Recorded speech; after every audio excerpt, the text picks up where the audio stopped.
There was a time just a few years ago when data science and big data were practically synonymous terms, as were semi magical words like Hadoop that brought up all the amazing things happening in data science.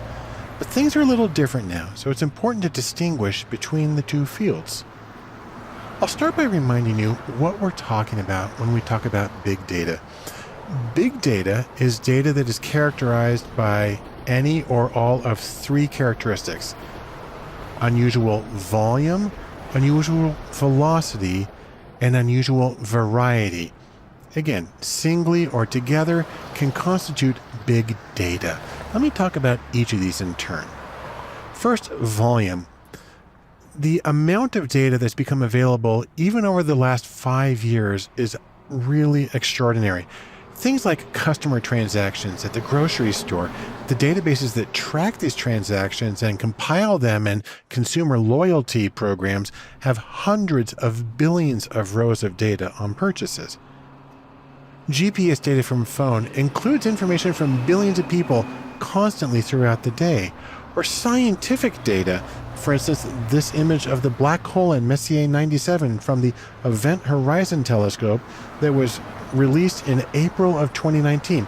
It involved half a ton of hard drives that had to be transported on airplanes to central processing locations because that was several times faster than trying to use the internet.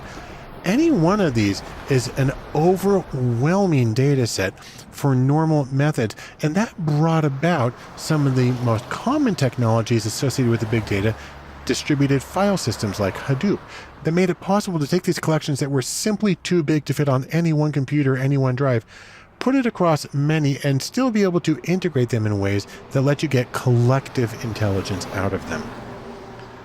Then there's velocity, and the prime culprit in this one is social media. YouTube gets 300 hours of new video uploaded every single minute. It gets about 5 billion views per day. Instagram had 95 million posts per day, and that was back in 2016 when it only had half as many users as it does now. And Facebook generates about 4 petabytes of data per day. The data is coming in so fast. It's a fire hose that no common methods that existed before the big data revolution could handle it. This required new ways of transporting data, integrating data, and being able to update your analyses constantly to match the new information.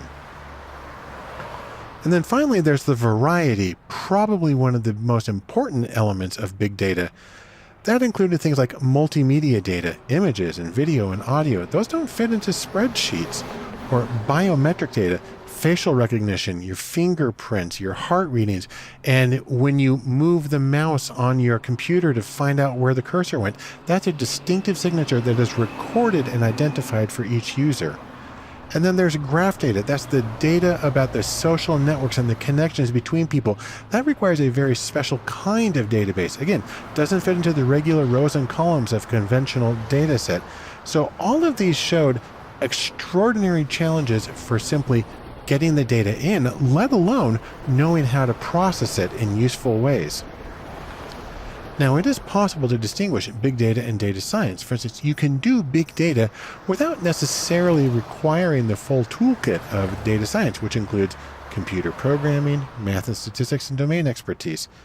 So for instance, you might have a large data set, but if it's structured and very consistent, maybe you don't have to do any special programming. Or you have streaming data. It's coming in very fast, but only has a few variables, a few kinds of measurements. Again, you can set it up once and kind of run with it as you go. And so that might be considered big data, but doesn't necessarily require the full range of skills of data science. You can also have data science without big data.